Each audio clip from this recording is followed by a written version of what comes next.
네, 이번 시간은 편지혜 기자와 함께 다양한 이슈를 짚어보는 모이쇼 시간입니다.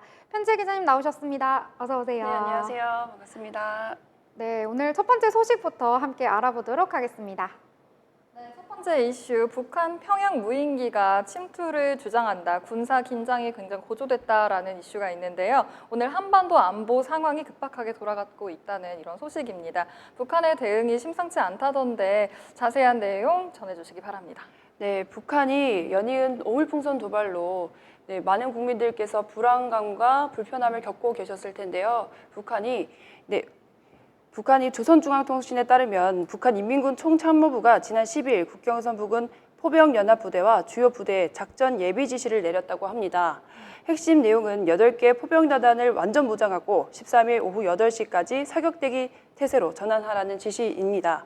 이외에도 무력 충돌에 대비한 작전 보장 작업을 완료라는 명령이 내려졌다고 합니다. 남한 무인기가 북한 영공에 침투했다는 주장이 나오고 있는데 구체적으로 이건 어떤 상황인 걸 가정한 걸까요? 네, 북한은 남한 무인기가 다시 국경을 넘을 경우 바로 대상물을 타격하라는 준비를 지시했다고 합니다. 이로 인해 무력 충돌이 발생할 가능성도 염두에 둔 것으로 보이는데요. 총참모부는 이런 상황까지도 가정해 각급 부대의 철저한 대처를 준비하도록 했다고 합니다. 또한 평양에는 방공 감시 초소를 추가로 배치해 반항공 경계를 강화한 상태라고 전하기도 했습니다. 평양에 대한 감시 체제까지 보강했다는 얘기인 것 같은데요. 이 북한이 주장하는 무인기 침투에 대해서 남한 측 입장이 궁금합니다. 네, 북한은 이달 3일, 9일, 10일 남한의 무인기를 평양에 침투해 대북 전단을 살포했다고 주장하고 있습니다. 하지만 우리 군은 당시 그 시각에 국회에서 국정감사를 하고 있었는데요.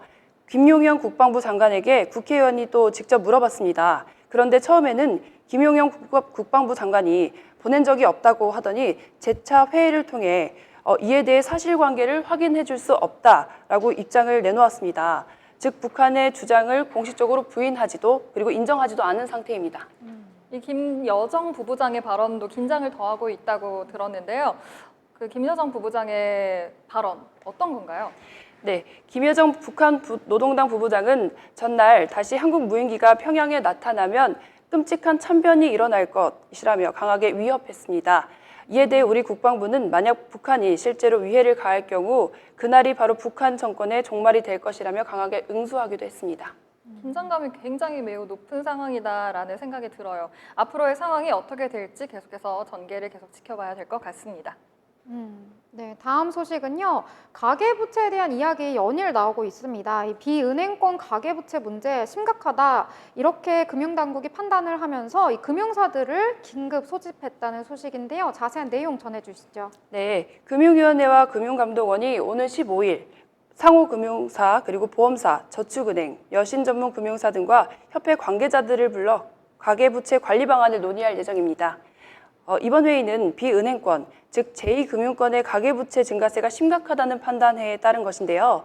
은행권이 대출을 조이면서 대출 수요가 2금융권으로 몰리는 풍선 효과가 발생하고 있다는 것으로 판단하고 있습니다. 네, 은행권에서 대출 규제 계속해서 강화하고 있다 이런 소식도 전해졌었는데요. 그렇기 때문에 이금융권으로 수요가 좀 이동을 하고 있다 이렇게 볼 수가 있겠네요. 그동안 1금융권에서 이루어졌던 대출 규제 이것이 지금 비은행권에 영향을 미치고 있는 거라고 봐도 될까요? 네, 맞습니다. 실제로 지난 11일에도 금융당국은 제2금융권 협회와 5대 시중은행 그리고 은행연합회를 소집해 가계부채 점검회의를 열었었습니다. 그로부터 나흘 만에 이번에는 이 금융권만 별도로 긴급 소집회를 열은 건데요. 그만큼 비은행권의 가계부채 증가세를 가파르게 나타내고 있다는 의미입니다. 네, 비은행권의 가계부채 증가세 좀 심각하게 봐야 될 것 같습니다. 왜냐하면 은행권이 아니다 보니까 조금 위험하지 않나 이런 생각도 같이 드는데요. 자, 그렇다면 이번 회의에서는 어떤 대책들이 논의가 됐을까요? 네, 이번 회의에서는 특히 주택담보대출 잔액이 많은 대형 금융사들을 중심으로 가계대출 관리 강화 방안이 논의될 것으로 보입니다. 금융당국은 은행권에서 비은행권에 대출이 몰리는 현상이 지속되면 추가적인 대책도 검토할 계획이라고 밝혔습니다. 네, 추가 대책까지 검토한다고 지금 굉장히 의지를 보이고 있는데요. 구체적으로 어떤 방안이 거론되고 있을까요? 네, 대표적인 방안으로는 현재 2금융권의 총부채 원리 상환 비율, 즉 DSR 한도를 50%에서 40%로 낮추는 방안이 논의되고 있습니다. 이것은 1금융권과 동일한 수준으로 맞추는 것인데요. 이것을 통해 비은행권에서도 대출 규제를 강화해 가계부채 증가세를 막겠다는 취지입니다. 네, 그렇군요. 이 금융당국이 은행권뿐만 아니라 비은행권까지 규제를 강화하겠다 이렇게 지금 의견을 내고 있는데 이로 인해서 또 다른 지금 곳으로 자금이 쏠리진 않을지 대출을 받진 않을지 이런 부분도 좀 염려가 됩니다. 이 가계부채 문제 어떻게 해결이 돼야 할지 지켜봐야 할 것 같습니다. 네, 이어서 세 번째 이슈 이어가도록 하겠는데요. 20대 이하 청년들이 국민연금을 불신하고 있다. 그래서 심각하다라는 이슈입니다. 20대 이하 청년들의 30% 가까이가 국민연금을 불신해서 폐지해야 한다고 답한 조사 결과가 나왔습니다. 국민연금에 대한 불안이 점점 커지고 있는 것 같은데요. 자세한 내용 설명 부탁드립니다. 네, 이번 조사는 연금개혁 청년행동이 여론조사 공정에 의뢰해 지난 7일과 8일 양일간 만 18세 이상 국민 1,001명을 대상으로 자동응답 시스템 방식으로 진행됐습니다. 그 조사에 따르면 응답자들은 국민연금 개혁 방안으로 소득 보장 강화, 재정 안정, 국민연금 폐지 중 하나를 선택하도록 했는데요. 여기서 재정 안정을 선택한 응답자가 가장 많았습니다. 44.9%가 미래 세대의 부채를 줄여야 한다고 응답했는데 청년층에서는 국민연금 자체에 대한 불신이 커서 무려 29.4%가 국민연금을 폐지해야 한다고 찬성하기도 했습니다. 어느 정도 예상을 했지만 이렇게까지 불만이 클 줄은 사실 몰랐습니다. 세대별로 보면은 국민연금에 대한 의견 차이가 더 벌어질 것 같은데요. 그런가요? 네, 그렇습니다. 연령대로 살펴보면요. 청년층뿐만 아니라 40대에서도 31.8%가 국민연금 폐지론을 지지하기도 했습니다. 30대도 29%로 비슷한 수준이었는데요. 반면 50대는 17.1%, 60대는 6.7%, 70대 이상은 10.5%로 줄어들어가고 있었습니다. 네, 청년층의 불신이 깊은 이유 분명히 있을 것 같은데 그 이유가 뭘까요? 네, 주요 이유 중 하나는 국민연금의 미래에 대한 불안감이라고 합니다.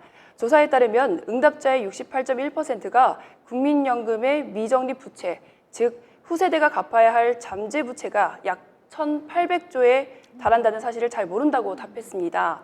또한 31.6%는 국민연금 기금이 2055년에 고갈될 것이라는 전망도 알지 못한다고 응답했는데요. 결국 청년층들은 자신이 낸 보험료가 노후 보장으로 돌아오지 않을 수도 있다는 불안감을 크게 느끼고 있었습니다. 맞습니다. 좀 불안할 것 같다라는 생각이 듭니다. 앞으로 기금이 고갈될 수 있다는 점이 큰 영향으로 미치고 있다는 얘기였던 것 같습니다. 그렇다면 연금 개혁에 대한 구체적인 방향성은 어떻게 논의가 되고 있을까요? 네, 현재 국민연금의 개혁안은 크게 세 가지로 나뉘고 있습니다. 하나는 소득보장 강화를 위해 연금 지급액을 늘리자는 소득보장론이고요. 두 번째는 재정 안정성을 강화해 미래 세대의 부채를 줄이자는 재정 안정론입니다. 마지막으로는 국민연금을 폐지하고 미적립 부채는 국고로 해결하자는 폐지론입니다. 그런데 청년층에서 특히 폐지론이 강하게 주장되고 있습니다. 그렇다면 왠지 청년층은 노인복지 관련해서도 왠지 불신이 있을 것 같다, 부정적인 시각을 보였을 것 같다라는 생각이 드는데요. 관련해서는 어떤 조사 결과가 있을까요? 네, 그렇습니다. 정확하십니다. 이번 조사에서 노인복지를 위한 소득보장 중대에 대해 묻는 질문에서 청년층의 54.5%가 반대한다고 답했습니다. 반면 찬성한다는 응답은 31.7%에 불과했었는데요. 노인 세대와 청년 세대 간의 경제적인 갈등이 점점 심화되고 있는 모습입니다. 네, 재정 안정이 필요하다는 점은 모두가 공감하지만 보험료 인상에 대해서는 반대 의견들 적지 않았을 것 같은데요. 네, 그렇습니다. 이번 조사에서 재정 안정을 위해 보험료를 인상해야 한다는 의견에 대해 응답자의 44.2%가 찬성했지만 반대 의견 또한 40.4%로 나타났습니다. 특히 청년층에서 51%가 보험료 인상에 반대했는데요. 이것은 다른 연령대에 비해 가장 높은 반대율이라고 합니다. 재정 안정률을 강화하자는 의견이 많지만 그 방법에 있어서는 보험료를 인상하자는 의견을 두고 큰 이견이 많다고 합니다. 네, 이 미래를 준비하기 위한 국민연금인데 아무래도 청년층의 부담이 커지면서 불신이 점점 커지고 있는 상황으로 보여집니다.